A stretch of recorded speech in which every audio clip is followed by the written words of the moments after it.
इस बार की बारिश एक रिमाइंडर है कि अगर आप पूरी तरीके से ओपन फील्ड में फार्मिंग करते हैं, वो भी हाई वैल्यू क्रॉप की, तो आपको दिक्कत आ सकती है, जैसा कि हमारे यहाँ पर आ चुकी है। दोस्तों, इस बार की जो प्रूनिंग है वो हो जानी चाहिए थी काफ़ी पहले, लेकिन क्योंकि बारिश हो रहा था बहुत ज़्यादा, और आप सभी को पता है कि ये कोई बारिश का आता पता ही नहीं था, मतलब ये रुकने का कोई आता पता ही नहीं था। ठीक है, अभी दुर्गा पूजा के आसपास इसमें बारिश रुका है, जिस कारण से जो प्रूनिंग हमें एटलीस्ट 2 महीना पहले हो जाना चाहिए था, वो करने के लिए हमें 2 महीना डिले करना पड़ा। तो जब आप डिले प्रूनिंग करते हैं ना, तो आपको डिले ही मिलेगा आपको क्रॉप। तो ये एक थोड़ा सा शिफ्ट है, कह सकते हैं डिले तो है ही, डिले कारण शिफ्ट हो रहा है फ्रूटिंग का। इससे एक फ़ायदा मिल सकता है कि जो फ्रूटिंग होगा वो थोड़ा सा और लेट तक, यानी कि मार्केट में थोड़ा सा लेट तक हम जा सकते हैं। लेकिन अगर लेट तक रहना भी है तो फिर भी हमको वो पूरी तरीके से अगर ओपन फील्ड में करते हैं तो उतना हम लोग लेट तक नहीं रह पाएंगे।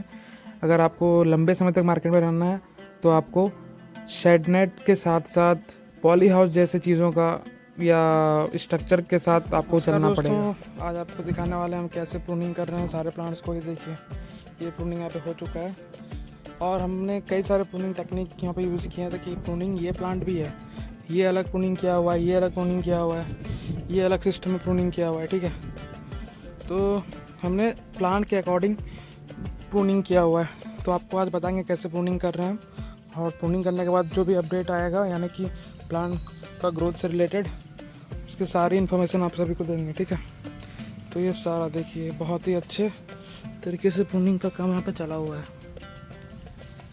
ये देखिए, ये प्लांट अभी प्रूनिंग करना बाकी है, काफ़ी बड़ा साइज का प्लांट है। नमस्कार दोस्तों, आज हम आपको ये जो ब्लूबेरी प्लांट है इसका प्रूनिंग करके दिखाते हैं। ठीक है, कि कैसे आपको प्रूनिंग करना है। तो जैसा कि आप देख पा रहे हैं यहाँ पे बहुत सारे ब्रांचेस आपको दिख रहे होंगे। ठीक है, ये लेकिन इसमें से कुछ कुछ ब्रांचेस हैं जो काफ़ी मेच्योर हो चुके हैं। जैसे ये ब्रांच देखिए, ये पूरा वुडीनेस इसमें आ चुका है, लकड़ीपन इसमें आ चुका है। ठीक है, ये हो गया, ये हो गया। सबसे पहले हमको जो मतलब सबसे पहले हमें जो वीक ब्रांचेस होता है उसको रिमूव करने चाहिए। जैसे ये ब्रांच हो गया, ये ब्रांच हो गया, ये वीक ब्रांच है। ठीक है, सबसे पहले इसको खाली करते हैं नीचे से। और हमको क्या ध्यान रखना है कि एरेशन प्रॉपर हो। ठीक है, प्रूनिंग करने का हमारा मेन मकसद यही है कि प्रॉपर एरेशन हो, ताकि फंगल डिजीज इसमें कम से कम आए।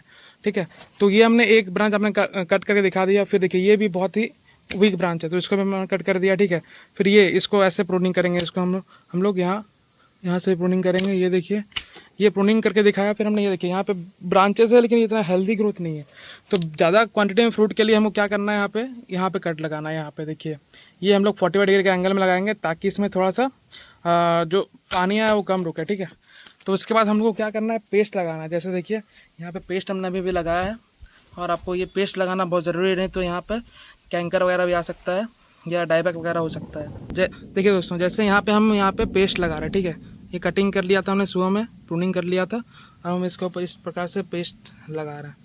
पेस्ट लगाना है आपको, अच्छे से भर भर के लगाना है, और ये पेस्ट लगाना बहुत ज़रूरी है। इस प्रकार से हम यहाँ पे जो पेस्ट है वो लगा रहे हैं। देखिए, ये देखिए, इस प्रकार से अच्छे से पेस्ट लगाना है ताकि इसमें किसी प्रकार का फंगल डिजीज़ ना लगे और इसका घाव जल्दी से जल्दी भर सके। ठीक है, ये देखिए, बहुत अच्छे से इसमें पेस्ट जो है लग जा रहा है। दोस्तों, हम यहाँ पे जो ध्यान रख रहे हैं प्रूनिंग करते समय, वो ये है कि अलग अलग डायरेक्शन में 3 से 4 जो स्ट्रॉन्ग शूट्स हैं उसको रखेंगे हम। ये देखिए, ऐसे ये स्ट्रॉन्ग तो है, लेकिन अभी हम ये जो मोटा ब्रांच है ज़्यादा मेच्योर है उसको रखने वाला है, तो इसको हम लोग नीचे से रिमूव कर रहे हैं। और इसको लगभग यहाँ पर 15 से 20 सेंटीमीटर के बीच में इसको हम लोग प्रून कर रहे हैं, कुछ ऐसे। ठीक है, तो कट जो है वो शार्प होना चाहिए पूरा। ठीक है, जैसे हम कट लगा रहे हैं पूरा शार्प कट होना चाहिए। प्रूनर आपके पास बहुत अच्छे वाले होने चाहिए। ठीक है, अब ये जो है यहाँ पे हम लोग जो दोस्तों देखिए, यहाँ पर क्योंकि हमको बीच में एयर फ्लो अच्छा रखना है, तो यहाँ पे जो बीच में ये ब्रांच है इसको भी हम हटा दे रहे हैं। ठीक है, ये देखिए साफ हो गया है। अब ये जो छोटा मोटा जो भी आपको ब्रांच दिखेगा ये सब आपको हटाते जाना है, ये कुछ इस प्रकार से। ठीक है, इसको यहाँ से इसको लेते हैं अच्छे से, इसको यहाँ से हटा देते हैं। ठीक है, तो अब देख रहे हैं एरिया काफ़ी खाली हो चुका है, और इसको भी हम लोग यहाँ पे 15 से 20 मीटर के आसपास रख के हटा देंगे। ठीक है, ये यहाँ से कट हो गया और ये यहाँ से कट होगा। ठीक है, तो ये फाइनल हमारा जो आउटपुट है प्रूनिंग करने के बाद ब्लूबेरी का प्रूनिंग देखने के बाद आपको सबसे जो एक मेजर क्वेश्चन अराइज होना चाहिए वो है कि क्या हमें हर साल प्रूनिंग करना चाहिए। तो इसका जवाब है हर साल नहीं, एक एक साल में 2 बार प्रूनिंग करना चाहिए। एक होता है समर प्रूनिंग और एक होता है विंटर प्रूनिंग। जो हम ये जो प्रूनिंग कर रहे हैं ये समर प्रूनिंग कर रहे हैं।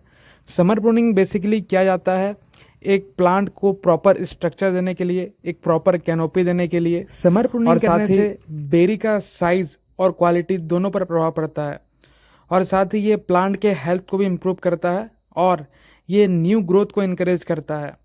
सबसे इम्पॉर्टेंट, ये एयर सर्कुलेशन जो होता है उसको काफ़ी अच्छे से प्रमोट करता है, क्योंकि जितना अच्छा से एयर सर्कुलेशन होगा, और एयर सर्कुलेशन होने के लिए हमें क्या करना होगा, जो इनवर्ड ग्रोइंग ब्रांचेस और साथ ही जो क्रॉसिंग ब्रांचेस होते हैं उन दोनों को ही रिमूव करना होता है ताकि सेंटर से वो ओपन हो सके। ठीक है, तब लाइट जितना अच्छा से पेनिट्रेट होगा उतना ही जो डिजीज रिस्क होता है वो उतना कम हो जाता है और पेस्ट अटैक भी कम होता है। सनलाइट से डिजीज और पेस्ट दोनों ही कम आते हैं। जब विंटर में प्रूनिंग करेंगे तब इसका और एक डिटेल वीडियो हम आपको देंगे ही, लेकिन दोस्तों आपको बता दें कि विंटर प्रूनिंग में हम हार्ड प्रूनिंग नहीं करते हैं। समर प्रूनिंग और विंटर प्रूनिंग पूरी तरीके से डिफरेंट होती है।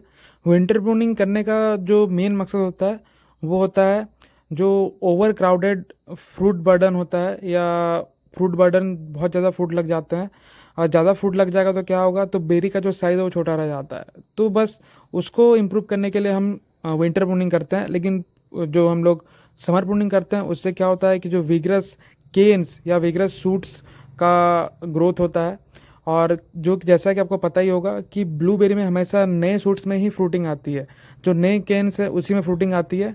और अगर जो पुराने फ्रूटिंग केन्स को आप रिमूव नहीं कीजिएगा ना, तो वहाँ से न्यू ग्रोथ न्यू शूट्स आते ही नहीं है। तो ये तो बहुत ज़रूरी है कि ब्लूबेरी प्लांट को आप प्रूनिंग करें, और प्रूनिंग करने के बाद आपको प्रॉपर आपको केयर करना है। और केयर में क्या करना होता है, केयर में करना है आपको फंजीसाइड का स्प्रे लेना होता है। एक शेड्यूल बना लीजिएगा फंजीसाइड स्प्रे का। सबसे पहला तो आपको काम ये करना है कि आप प्रूनिंग कर लिए, उसके बाद कॉपर ऑक्सीक्लोराइड और फ्लैक्सीड ऑयल का जो मिक्सचर बनता है सॉल्यूशन का पेस्ट लगाना है।